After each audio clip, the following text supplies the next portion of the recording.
그래서 에덴 동산에 관한 말씀을 전하고 있습니다.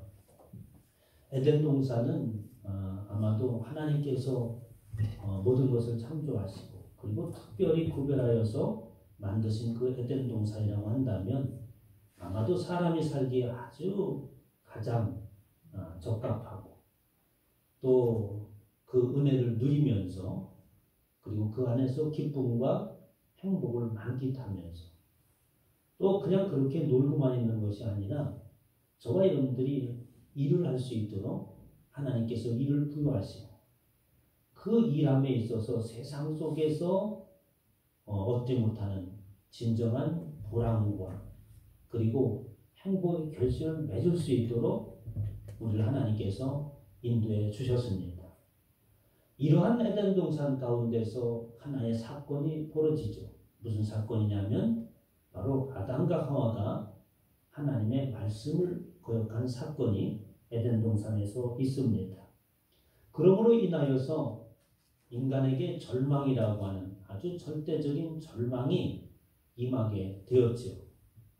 그런 가운데 하나님께서는 성경의 모든 말씀이 그런 것처럼 성경에 있는 말씀은 하나님께서 인생들을 사랑하시고 특별하게 구별하셔서 우리 하나님과 영원토록 살아갈 수 있도록 하는 것이 하나님의 목표였던 것처럼 성경에 있는 모든 말씀은 한마디로 다 동일한 하나님의 구원의 역사를 말씀하고 있습니다. 그래서 성경에 있는 요소들을 가만히 살펴보면 그 속에 하나님께서 하시고자 하는 그 구원의 메시지와 그리고 절대 절망 가운데 있을지라도 항상 하나님께서 인생을 향한 당신의 계획을 포기하지 아니하는 그 희망의 메시지가 늘 있는 것이죠. 오늘 말씀 19절에 보면 너는 내가 흙으로 돌아갈 때까지 라고 하는 말씀을 지난 시간에 말씀을 드렸습니다. 그 흙이라고 하는 것은 너는 흙이니 흙으로 돌아갈 것이다 라고 하는 흙과 다른 이 흙인이 흙으로 돌아간다는 말은 바로 아파르라고 하는 것으로서 먼지요 티끌과 같은 인생이라고 말씀을 드렸습니다. 그래서 아무런 보잘것없는 존재에서 그리고 가치가 없는 존재에서 하나님께서는 우리로 하여금 존귀한 존재로 그리고 마침내 하나님과 함께 영원히 살 수 있는 존재로 하나님께서는 이끄시고 만드시기를 완성하시기를 원하셨다고 하는 것이죠. 그렇지만 아담과 하와가 보아서는 안 되는 것이 또 알아서는 안 되는 그리고 하나님의 말씀대로 먹어서는 안 되는 그 선악과라고 하는 것을 먹게 됨으로 인하여서 하나님의 계획에 차질이 생기게 되었습니다. 그래서 그 계획을 다시 한번 하나님께서 이루시기 위해서 그들에게 다시 흙으로 돌아가라고 하는 그 흙으로 돌아갈 때까지는 이 아파르라고 하는 흙이 아니라 아담아라고 하는 곧 그 둘째 아담을 소망하는 그곳으로 너희가 돌아가야 된다라고 해석을 함으로써 절대 절망 그냥 너는 흙으로 만들었으니까 결국 한 줌에 흙이 되고 말 것이다 라고 하는 내용을 읽는다면 그 속에서 하나님의 그 메시지가 없는 것이죠. 그러나 하나님께서는 그렇게 그 말씀을 너희가 범죄함으로 인해서 결국 너는 무가치한 존재요 한 줌의 흙으로 돌아갈 수밖에 없는 존재지만 그러나 다시 하나님은 너를 포기하지 아니하고 그 둘째 아담을 소망하는 그곳으로 다시 돌아갈 때까지 너는 땀을 흘려야 할지라라고 이렇게 말씀하고 있습니다. 그러면서 21절에 보면 여호와 하나님이 아담과 그의 아내를 위하여 가죽옷을 지어 입으시니라 라고 이렇게 말씀하고 계시죠. 하나님께서 어떻게 당신께서 이루고자 하시는 그 꿈과 소망을 바로 저와 여러분들이 영원한 하나님의 자녀요 하나님의 백성된 자로서 어떻게 살아갈 수 있도록 할 것인가 라고 하는 그 계획을 하나씩 말씀하고 계시는 것이죠. 그의 아내를 위해서 아담과 그의 아내를 위해서 하나님께서 그들에게 옷을 입혀주시는데 바로 가죽옷을 지어 입으셨다라고 이렇게 말씀을 하십니다. 그러나 그 전에 이 아담과 하와가 입은 치마가 있었죠. 그것이 뭡니까? 무화과 나무 잎으로 만든 그 치마를 입었다고 창세기 3장 7절에 말씀하셨어요. 이에 그들의 눈이 밝아져서 자기들이 벗은 줄을 알고 무화과 나무 잎을 엮고 치마로 삼았더라 라고 이렇게 말하고 있습니다. 왜 무화과 나무로 치마를 해 입었는지, 무화과 나무 잎이 가장 커서 그 수치로운 부분을 가릴 수 있는 최적의 조건을 갖추고 있어서 무화과 나무 잎으로 이렇게 치마를 엮어서 만들었는지는 모르겠습니다만, 그 동산에 수많은 각종 나무와 식물들이 자라가셨는데 그 이파리가 무화과 나무보다 큰 이파리가 없었겠어요? 저는 그거보다 더 큰 이파리가 있었을 거라고 이렇게 생각이 되어지는데, 어쨌든 이 아담과 하와가 자신이 스스로 무화과 나무의 잎을 엮어서 치마를 해보로 인해서 수치를 가렸다라고 이렇게 말하고 있습니다. 그러면 이 아담과 하와는 왜 무화과 나무로 그 자신의 수치스러운 부분을 가리려고 했을까? 하나님의 말씀을 어기고 그리고 선악과를 막 먹으면서 그 선악과를 먹으면서 그 뒤에 바로 나타나는 증상이 뭐였습니까? 이것은 잘못된 것이었구나. 그리고 어떻게 합니까? 두려워해서는 안 될 하나님을 두려워하고 무서워하기 시작을 했죠. 하나님께서는 그들과 함께 동산에 거니시기를 원하였고 하나님과 함께 깊은 교제 가운데 살아가기를 원하였지 두려운 존재로서 하나님 우리 가운데 임하기를 원하지 않았습니다. 그러면 무엇이 두렵게 만들었어요? 죄라고 하는 것이 그곳에 들어서자 하나님이 두려운 모습으로 보이기 시작했고, 저와 현재 하나님을 직접적으로 볼 수 못한 이유가 예수 그리스도께서 오시기 전까지는 어떻게 하십니까? 모든 사람들이 하나님을 직접으로 대면할 수 없었으나 예수 그리스도로 말미암아 우리가 하나님을 배우고 주의 이름을 부를 수가 있게 된 것이죠. 아담과 하와는 그들이 그것을 깨달음으로 인하여서 이제 그런 수치스러운 자신의 잘못된 모습들을 가리고자 했다고 해석할 수 있습니다. 그런데 그 방법에 있어서 무화과 나무 잎이라고 하는 거예요. 근데 무화과 나무 잎이라고 하는 단어가 참 묘하게 생겼습니다. 테넨이라고 얘기하는 것인데 그것은 뭐냐면 만남을 위하여라는 뜻을 가지고 있어요. 만나다. 또 타브라고 하는 어떤 목적이라고 하는 것이 이 철자 앞에 있음으로 해서 그것을 풀어서 해석하면 묘하게도 만남을 목적으로 라는 뜻을 가지고 있죠. 그 말씀을 자세히 빗대보면 바로 이 아담과 하와가 느끼고 있던 것과 하나님을 두려운 존재로 알아서는 안 되는 것이고 하나님과의 거리가 생겼는데 이제 그 하나님을 만나기 위해서는 우리가 어떻게 해야 되겠는가 라고 하는 생각에 그들은 무화과 나무 잎으로 수치스러운 것을 가리려고 했습니다. 다시 말해서 그들의 방법과 수단으로 인하여서 수치스러운 것을 가지고 해서 하나님과의 관계를 다시 형성하려고 했다는 것이죠. 그러나 하나님께서는 그들에게 무화과 나무 잎을 만들어서 옷을 입고 있는 것을 그대로 두지 않으셨어요. 왜냐하면 그 방법이 풀렸기 때문에 그런 것입니다. 그래서 이제 하나님께서는 그들에게 새로운 소망을 가지시고 어떻게 바로 가죽으로 인하여서 그들의 옷을 지어 입었다고 말씀하고 있습니다. 정통적으로 해석하기를 이것은 무슨 의미가 있느냐라고 구약의 희생제사를 의미하고 있는 것이고 그리고 인류의 죄를 대신 담당하신 예수 그리스도께서 희생적인 죽음을 예고하는 부분이다라고 이렇게 말씀하고 있습니다. 맞는 말씀인 것이죠.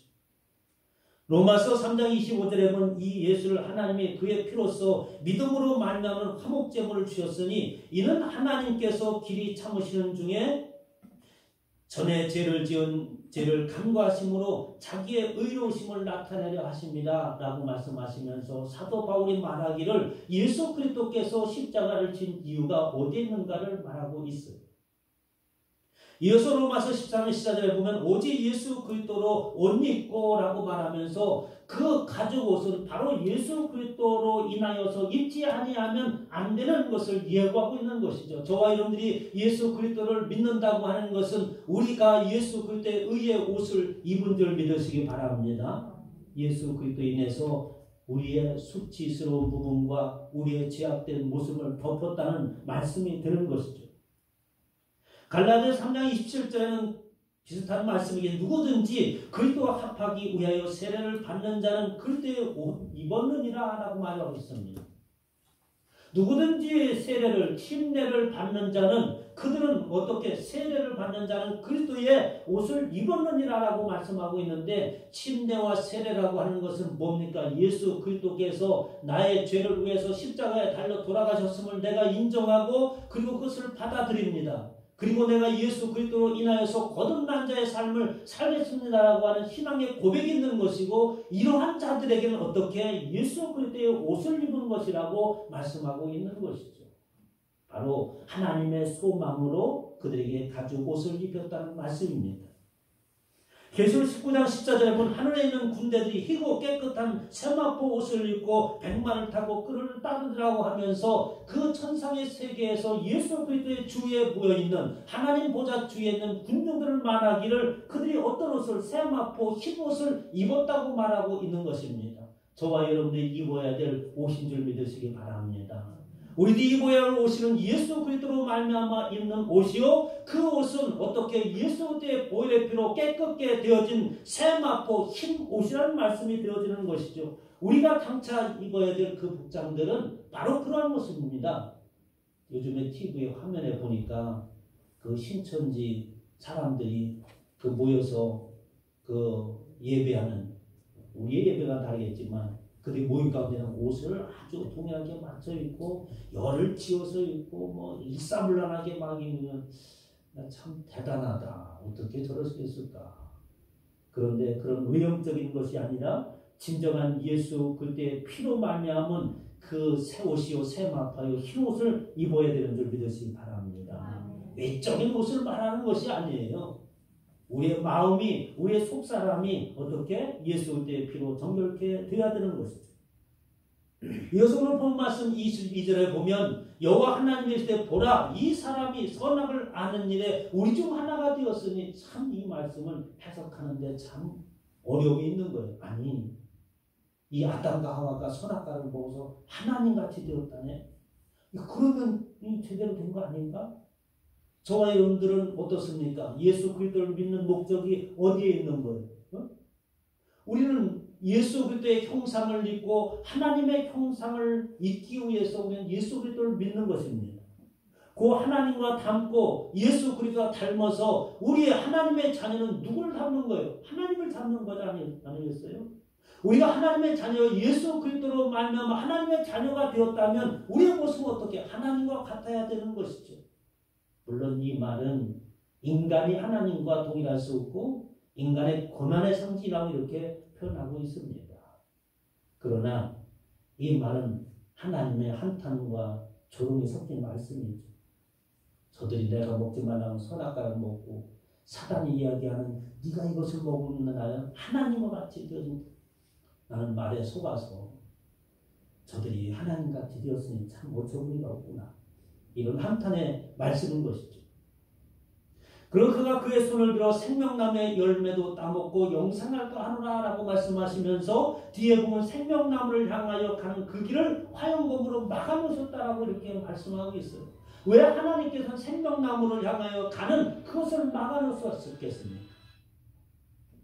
로마서 6장 6절에 보면 우리가 알거니와 우리의 옛사람이 예수와 함께 십자가에 못 박히는 것은 죄의 몸이 죽어 다시는 우리가 죄의 종로로 타지 아니하리라 함이라 라고 말씀하시면서 예수 그리스도께서 십자가에 못 박혀 죽으신 이유가 어디에? 바로 죄로 인함이라고 하고 있어요. 그리고 죄의 삭은 사망이라고 분명히 성경에 기록되어 있습니다. 곧 다시 말해서 아담과 하와는 어떻게 지금 이러한 모습으로 생명나무의 그 열매를 먹고 영원토록 살아서는 안 되는 존재가 되었다는 말씀인 것이죠.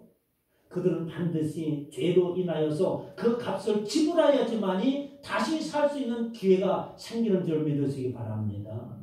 저와 여러분들이 예수 그리스도를 믿는다고 하는 것은 뭐겠어요? 예수 그리스도와 함께 내가 죽었다는 말씀이에요. 예수와 함께 십자가에 못 박힌 것은 나의 죄 때문에 내가 예수와 함께 십자가에 못 박혀 죽고 그분과 함께 거듭났다고 했을 때 비로소 우리는 예수 그리스도를 믿는 자가 되는 것입니다. 죄의 값을 지불하지 아니하고 영원한 생명이 우리 가운데 주어지는 일이 없어요. 요한복음 3장 3절에 예수께서 대답하였으되 진실로 진실로 내게 이르노니 사람이 거듭나지 아니하면 하나님의 나라를 볼 수 없느니라. 결국 아담과 하와가 선악과를 먹음으로 인하여서 그들은 어떻게 하나님의 나라를 볼 수가 없는 거예요. 보아서도 안 되는 것이죠. 왜? 죄의 속성이요 죄를 가지고 하나님의 나라가 이미 가려져 있는 것이기 때문에 그들은 생명과를 먹어서는 안 되는 것입니다. 그래서 그들은 거듭난다는 것은 뭡니까? 죽고 새로 태어난다는 말씀이죠. 요한복음 3장 7절에 보면 내가 내게 거듭나야 하겠다는 말을 놀랍게 여기지 말라. 예수님의 제자가 묻습니다. 아니 거듭난다고 하는 것이 뭡니까? 우리가 어머니의 모태에 들어갔다가 다시 태어난다고 하는 것을 말씀하시는 거예요. 물론 그것을 그렇게 이해하고 질문하는 것은 아닙니다. 도대체 거듭난다고 하는 것이 어떻게 함으로 인해서 거듭나야 되는 것입니까? 라고 하는 것을 묻는 것이죠. 저와 여러분은 거듭난다고 하는 것이 어떻게 하면 거듭나는 것입니까? 예수님의 제자는 질문하기를 우리가 거듭난다, 새로워진다고 하는 것은 이런 거 아니겠어요? 예수님 우리가 마음을 새롭게 먹고 그리고 과거에 행했던 것들을 이제는 행하기 않도록 결단하고 결심하고 나가고 그렇게 함으로 인해서 그렇게 변화되고 거듭나는 것입니까? 이런 말씀인 거예요. 그런데 예수님께서는 그것을 모르고 말씀하시지 않는 것임을 분명히 알기 때문에 그러면 예수님께서 다시 말씀을 드려서 성경에서 말하고 있는 이 거듭난다고 하는 것은 도대체 무엇을 두고 말씀하시는 것입니까? 이런 질문인 것이죠. 저와 여러분들은 어떻게 해서 거듭났습니까? 바로 예수 그리스도가 아니면 절대로 거듭날 수 없다는 말씀인 줄 믿으시기 바랍니다. 우리가 결단하고 결심하고 그렇게 과거에 뉘우치면서 이렇게 새롭게 인생을 산다고 해서 그것이 거듭난 것이 아니라고 하는 거예요. 그것은 모든 인생이 그러면 스스로 거듭날 수 있다고 하는 것이 있기 때문에 그렇습니다. 저와 여러분들은 거듭나서 새로운 사람으로 되어질 수 없습니다. 그 새로운 사람이라고 하는 것은 바로 무엇이냐면 아담으로 인하여서 범죄함으로 인하여서 영원한 하나님의 나라를 바라볼 수 없고 영원한 그 하나님과 함께 살아갈 수 없는 그것으로 되었던 자가 이제는 그것을 회복하는 것이 바로 거듭나는 것인 줄 믿으시기 바랍니다. 그렇기 때문에 거듭나는 조건은 예수 그리스도의 보혈의 피가 있어야 되는 것이고 예수 그리스도의 십자가가 있어야 되는 것이고 그 예수 그리스도의 십자가와 함께 달려 죽고 다시 거듭나는 것을 믿어야 되는 것인 줄 믿으시기 바랍니다. 베드로전서 1장 3절에 우리 주 예수 그리스도의 아버지 하나님을 찬송하려다 그의 많으신 긍휼대로 예수 그리스도를 죽은 자 가운데서 부활하게 하심으로 우리가 거듭나게 하사 산 소망이 있게 하시며 너희가 거듭나는 것은 썩어질 씨로된 것이 아니요 썩지 아니할 씨로된 것이니 살아있는 형상 있는 하나님의 말씀으로 되었느니라. 이어서 23장에 이렇게 말씀하시죠. 여호와 하나님의 에덴 동산에 그를 보내어 그의 근원이 된 땅을 갈게 하시니라 이 말씀을 하시는데 앞에서 이야기한 말씀과 동일한 말씀입니다. 8절에 보면은 뭐라고 말씀하고 계십니까? 너는 흙이니 흙으로 돌아갈 때까지라는 말씀과 이 너의 근원이 된 땅이라고 하는 이 말씀의 단어는 동일합니다. 아담아라고 하는 땅이죠. 이제 아담과 하와가 그 근원으로 돌아갈 때까지 그 땅을 갈게 하셨습니다. 그러면서 이제 주님께서 우리를 향한 메시지가 24절에 있는 말씀이죠. 생명나무의 길을 지키게 하시고 말씀하고 있습니다. 저와 이제 생명나무를 하나님께서 찾으기를 원하시고 오늘도 그 생명나무의 길로 인도하시는 줄 믿으시기 바랍니다. 이제는 과거에는 그 생명나무의 결실을 먹어서는 안 되는 그런 상황이었기 때문에 그 길을 지켰지만 이제는 예수 그리스도께서 그 길을 열어놓으심으로 인하여서 그 생명나무를 향하여 나갈 수 있게 되는 것이죠. 그 생명나무는 바로 예수 그리스도요. 그 생명나무로 나가는 길은 바로 하나님의 보좌가 되어져 있는 지성소의 회장이 둘로 갈라짐으로 인하여서 그 시상에 들어가는 것이 바로 생명나무를 향하여 가는 것이었습니다. 이러한 생명나무의 길을 가기 위해서는 저와 여러분들에게 지혜가 있어야 되는 줄 믿으시기 바랍니다. 지혜는 세상 사는 지혜를 말하는 것이 아니라 바로 하나님의 보좌에 이른 지혜를 말씀하고 있죠. 잠언서 3장 18절에 지혜는 그 얻는 자에게 생명나무라, 의인의 열매는 생명나무라, 지혜로운 자는 사람을 얻느니라 라고 말씀하고 있습니다. 바로 우리의 지혜라고 하는 것은 세상을 어떻게 하면 멋있게 살아갈까, 세상에서 어떻게 하면 내가 원하는 것을 이루면서 정말 꿈을 이루면서 살아갈까 하는 것이 지혜가 아니라, 참다운 지혜는 바로 하나님을 향하여서 나가는 길을 얻는 것인 줄 믿으시기 바랍니다. 이것이 우리가 얻어야 될 지혜인 것이죠. 요한복음 14장 1절에 보면 예수께서 이르되 내가 그 길이요 진리요 생명이니 예수 그리스도가 아니면 우리는 그 길을 갈 수 없습니다. 그분 자신이 바로 생명이기 때문에 우리는 예수 그리스도를 어떻게 주님께서 말씀하십니까? 바로 나의 몸은, 나의 살은 너희가 먹어야 될 떡이요, 나의 피는 너희가 마셔야 될 음료라고 말씀하셨던 것처럼 바로 그 생명과는 예수 그리스도였던 것이죠. 오늘날 예수 그리스도를 만나고 그분을 믿는다고 하는 것은 바로 생명나무에 가렸던 화염검이 열린 줄 믿으시기 바랍니다. 계시록 2장 7절에 보면 귀 있는 자는 성령이 교회들에게 하시는 말씀을 들을지어다. 이기는 그에게는 내가 하나님의 낙원에 이르는 생명나무의 열매를 주어 먹게 하리라 라고 말씀하고 있어요. 이 말씀은 그럼 미래에 있는 말씀이 되겠습니까? 오늘 저와 여러분들이 먹어야 될 생명나무의 열매가 되겠어요. 예수 그리스도를 믿음으로 인하여서 이 생명나무의 길이 열린 것을 너희는 듣고, 그리고 그 길이 열린 자는 복이 있다고 말씀하고 있어요. 교회에서만이 그 길을 가르칠 수 있는 것이죠. 자기 두루마리를 빠는 자는 복이 있으니 이는 그들이 생명나무에 나가며 물을 통하여 성에 들어갈 권세를 받으려 함이라고 말씀하고 있습니다. 사랑하는 성도 여러분, 오늘도 저와 여러분은 그 생명나무가 된 예수 그리스도의 그 살과 피를 먹고 마시기를 주님으로 축원합니다. 그분의 생명의 말씀인 것이죠. 그러므로 인하여서 우리는 예수 그리스도로 인해서 우리의 옷이 다시 휘어지게 하시고 예수의 옷을 입음으로 인하여서 하나님의 나라의 보좌에 참여하는 저와 여러분 되시기를 주님의 이름으로 축원합니다. 하나님, 주의 백성으로 살아가게 하시고 오늘도 생명나무에 향하여 나가게 하시고 예수의 생명의 말씀을 먹고 마심으로 인하여서 그 생명의 결실을 먹게 하시고 영원한 생명에 이를 수 있도록 은혜를 베푸심을 감사합니다. 그 은혜에 감사하여서 이제 귀한 예물을 하나님 앞에 드리기를 원합니다. 하나님, 우리가 하나님 앞에 드릴 때에 늘 풍성하게 주님 앞에 드리게 하여 주시옵시고 감사가 넘치는 손길들마다 하나님 저들에게 하나님의 부유하심이 넘치게 하셔서 축복의 통로로 쓰임받는 은혜 역사가 있게 하여 주시옵소서. 감사드리며 우리 주 예수 이름으로 기도하옵나이다. 아멘. 찬송가 51장을 찬양하십니다.